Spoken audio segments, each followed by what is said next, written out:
Today's topic is going to be based off of education, the process of receiving or giving systematic instructions, especially at a school or university. Y'all know I got my Dose U.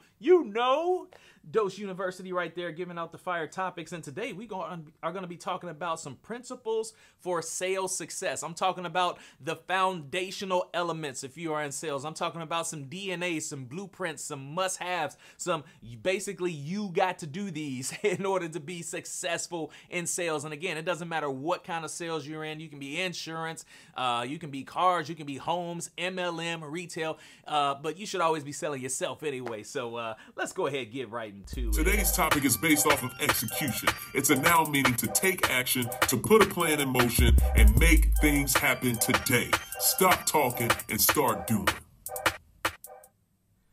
All right, tip number one is to stop quantifying customers. That's right, stop quantifying customers. If you don't have a notepad or something like that out, you should probably want to take notes right there and refer to this often. Now, what you want to do, I know you're like, Marcus, what are you talking about? This goes against everything I know. I know I got to talk to X amount of people to get X amount of sales and set this amount of appointments. Okay, that is quantifying your work ethic, not quantifying your customers. What I'm saying is stop treating your customers like numbers.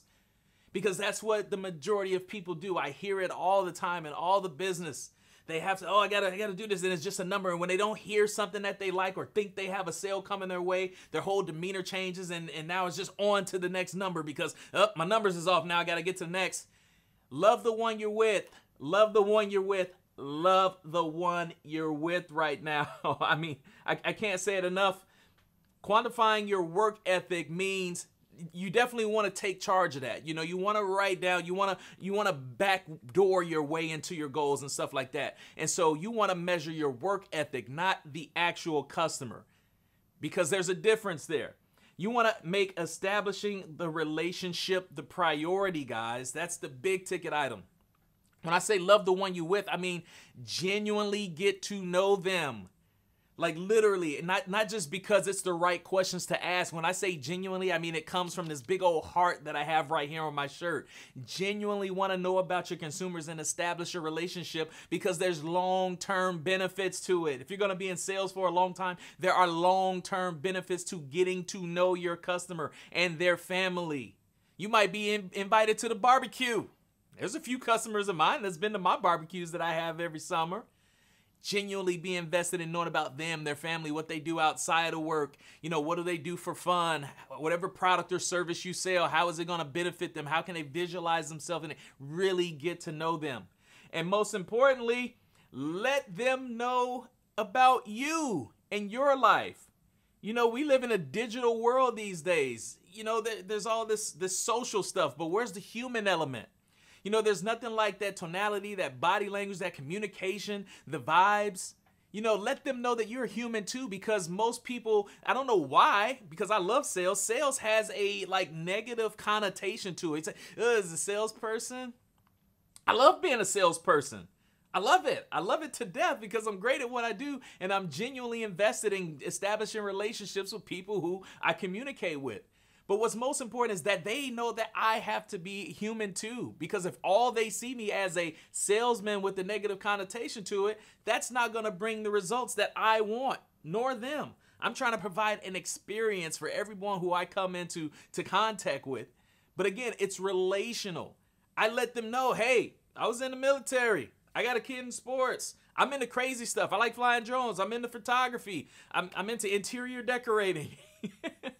Y'all ain't see me on HGTV. Don't look at me like that. Get to know your customer and get them to know you so it becomes relational, not transactional. Does that make sense? Take notes. Hallelujah. Number 2, arm and aim. I'm not talking about my military people. I know I got some attention out there, but that's an acronym. Acknowledge, respond, and move on. Or acknowledge, ignore, move on. Some objections, you know, that's one of the biggest things in sales. As soon as people get in sales, they want to know, how do I get past all these objections? Well, we're not going to talk about getting past them today. That's a different story, because what we want to really do is we want to ultimately set ourselves up to prevent those from even happening in the first place. And we'll talk about that a little bit later on Dose U. Comment Dose U in the comment section if you're a little bit curious of how to make that happen. But what I'm talking about is understanding whether an objection is either real or stated and knowing the difference. Some customers just feel like they have to give you some random objection right off the bat. Now, let me ask you this. Put the shoe on the other foot. Have you ever walked into a Best Buy or a retail store and a person comes up, hey, welcome to Hot Topic. And you're like, I'm just looking.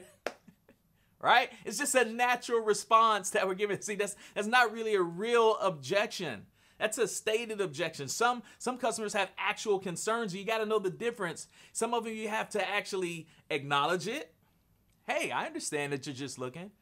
Respond to, or actually we're going to ignore this one because that's common, because most people that come in here looking, they're looking for something. They're looking for some value. They're looking for an actual salesperson to help them out. They're looking for somebody that's knowledgeable. They're looking for a great experience. And it's just so crazy that if you happen to provide all of that, that just looking person will actually turn into a sale. Well, I'll be. So you have to know when to respond to it, and you have to know when to ignore it and get by it. The problem is some of you guys get caught up on that right to begin with.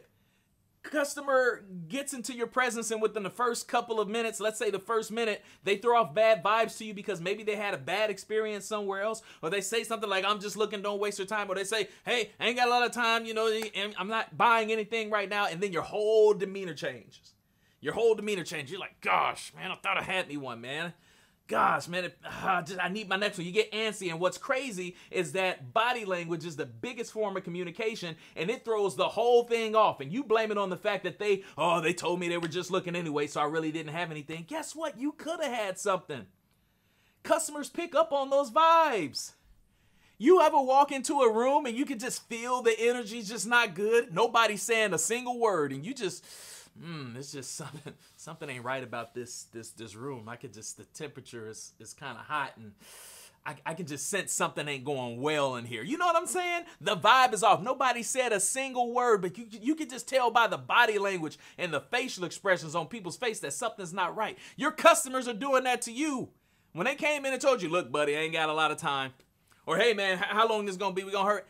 They threw you all off, and now you can't even provide the best value because you so thrown off, and now you like, how can I hurry up and get rid of this person so I can get to a real sale? And your body language and demeanor is always, you could have had you a sale if you'd have continued to provide value throughout the entire process. You see it right there on the screen. Always provide value the entire process, no matter what your customer says, because just what? If you continue to do that, you establish that relationship. You genuinely get to know them. You let them know about yourself. You figure out the things that are important. You provide that value in yourself, your company, your facility, your product. You got great energy and convincing. You just may make a sale. I'm sorry, I get so excited when I talk about this stuff because I love it. And it's so easy, but the problem is your mind kind of tricks you, you get thrown off. But it's not about what happens, it's how you respond to what happens. Tip number 3, evaluate every experience. How often are you reevaluating and assessing the situation and saying, where did I go wrong? Where could I have done better? How often are you really doing that? Be honest with yourself. Look in the mirror. Are you reevaluating every situation and saying, where did I miss an opportunity? Are you reviewing the game film? You know, I like to talk sports a lot because it's just a great parallel segue. How often was Michael Jordan in the film room? How often was Kobe Bryant, Tom Brady? How often was Serena Williams in the game room watching the replay after and looking at things from a different perspective and say, I saw what I did there. Okay, when I'm in the game, when I'm in my tunnel vision, when I'm actually going through the process, I can't see everything around me. But bam, now that I'm watching this, I did see where I missed that right there. Okay, that makes sense. I'm not gonna do that next time. How often are you doing that? And be honest with yourself. And something else I want you to pay special close attention to is making sure you don't repeat those problem areas. When you have those problems, don't continue to do the same thing over and over. You're supposed to grow, have that growth mindset. This is what I noticed that I did wrong. I'm not going to do it again. And I know what the majority of the reasons why people continue to do those things, because guess what? Not doing it is hard. It's hard. It's no secret. It is hard. You know, breaking bad habits is hard. It's tough. I get it.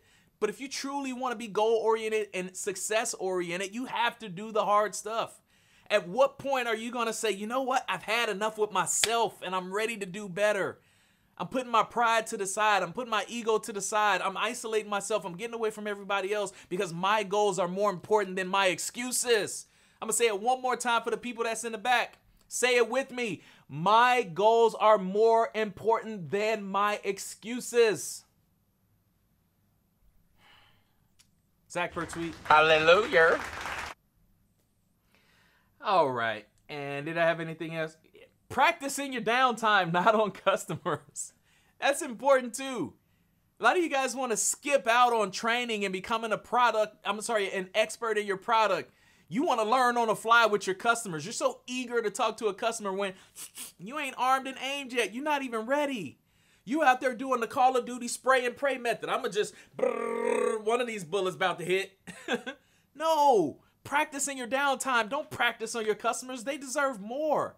When they come into a reputable establishment, they want to know that they're dealing with an expert, somebody that's going to solve their problems, somebody that's figured out the best way to do it.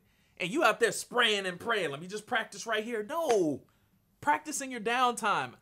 I'm pretty sure you spend anywhere from 8 to 12 hours at your facility. You're not, unless you like top elite, you're not spending all of that time being productive. Take a little bit out of the time of your day to becoming an expert in your craft. Spend at least 30 to 45 minutes bare minimum becoming an expert in your craft per day. I don't care if you got to do it before work, during work, or after work. But if sales is your thing and you want to be elite at it, you have to practice. All the greats practice. Kobe Bryant practiced all the way up until retirement. Even though he was a Hall of Famer and multi-time MVPer and championship winner, he still practiced. He was there before people. He stayed late after. And that's how he became elite. The secret sauce. I have a bonus for you guys. If you guys are feeling this, could you please do me a favor and tag one of your homeboys or your homegirls that needs to hear this message? I would greatly appreciate it. Sales success. That's what we're talking about. Sales success. In order to be truly successful at sales, if this is going to be some long-term, sustainable career path for you, you have to pursue multiple avenues. And when I say ABS, I'm not talking about anti-lock braking system. That's not what I'm talking about. I'm talking about always be selling. And what am I talking about always be selling? Always be selling yourself. No matter where you go, everyone you come into interact with, they need to know what you do. There are multiple streams of income in your business, and I don't care what it is. But for some reason, the big majority like to rely off of what we call the low-hanging fruit, meaning the things that come to them. You know, that's your online lead. That's when someone looks you up on Google and calls you. That's the incoming stuff. Well, the company, the business, the one that's built the brand that you work for, they spend a lot of money in advertising to draw those people to you. At what point are you going to invest in yourself and start returning that favor? At what point are you going to start networking with a purpose of letting people know what you do, establishing those outside relationships so when it is time for those people to buy your product or service, you're the first person they think about? How often are you going to do your soliciting job to the people who you do make sales with to try to see if you can get some repeat business or some possible referral business? Remember, don't always go for the low-hanging fruit. If that accounts for 80 to 90% of your income, there's also multiple revenue streams. Pursue all of them, guys. Again, if this is long-term, you know, insurance has it really good. They have this thing called residual income. They keep getting paid off of the things that they do. That's phenomenal. But for those of you who are in businesses that don't have residual income, you may want to be looking at alternative methods of communicating with people that's going to draw you some more income. And I'm not saying make it all about the money, but if you want true sales success, money is a part of the equation. But just know that every interaction that you come into contact with, it has to be genuine and from the heart. So these are just some tips and some principles. I promise you, if you apply these 4 things on a daily basis and you're in this for the long haul, you will see great long-term sustainable success, because there will be a plethora of repeat businesses that's coming your way. But if you want to dive into the nitty-gritty, Dose University is still here, baby. That's right. That's where I provide one-on-one private tips for you guys and help you guys tremendously on a one-on-one basis, because I know some of you guys, I told you to take notes and you didn't, and you think you're going to jam-pack all this, 20 minutes, and just think you're going to remember all of it, and it's just not going to happen. What was that thing Marcus said earlier? Oh, I can't remember. I'll go back to the dose later and watch it, and it'll never happen. But if you need some help on the side, holler at me, DM, hashtag DoseU in the comments section if you want to take your sales level above and beyond and see how Marcus can help you. Let's go ahead and recap real quick. Principles for sales success. Number 1, stop quantifying customers. You want to quantify your work ethic. Stop treating customers like numbers. Y'all know who y'all are out there that's doing that. Stop treating them like numbers, no matter what sales you in. Number 2, arm and aim. Not all objections need to be addressed right there. Some of them are just stated. They just feel like they gotta say it. They're testing you. They're messing with you. Customers do it. You do it when you go out. Know when to respond, know when to ignore, but what's most important, have the confidence to move on. If it's important, it'll pop itself back up and you can address it. Number 3, evaluate every experience. It is so important to check that game film to make sure that you're checking different perspectives and get with somebody else that can maybe see things that you don't see, and that most importantly can educate you and help you. And when they're providing you information, listen to them. Especially if you're going to somebody that has more knowledge than you, more experience than you, and that truly wants to help you. Listen to them. And last but not least, make sure you're pursuing multiple avenues. That means not just waiting on the low-hanging fruit. There's people who literally wait for things to happen, and there's people that take the initiative and they make things happen. Which one are you? Be honest with yourself. Look in the mirror this morning before you hop in the shower or get to work. Am I the type of person that makes things happen, or am I the type of person that waits for things to happen? And be honest with yourself. And ladies and gentlemen, all of this means nothing if you don't do one thing. Execute it. Don't just come here at 6:30 in the morning or watch this on a replay because Marcus is cool. Marcus has a great way of breaking things down and explaining it. I love the dose, man. It really gives me a good chuckle every time he's in there doing his thing. This means absolutely nothing if you guys don't go out there and do the work. This isn't just a video for me to just sound good and get you pumped up and motivated for 10 minutes, and then you get to work and life happens and you blow everything out of the window. No, it's time to execute, baby. It's game day. Monday sets the tone for the week. Let's make it happen, y'all. I do what I do from the heart now and expect nothing in return. I'm a kid from the south side of Chicago that's here to make the world smile and change people's lives. Y'all have a great rest of your week. I'll see you Wednesday, 6:30 a.m. Peace.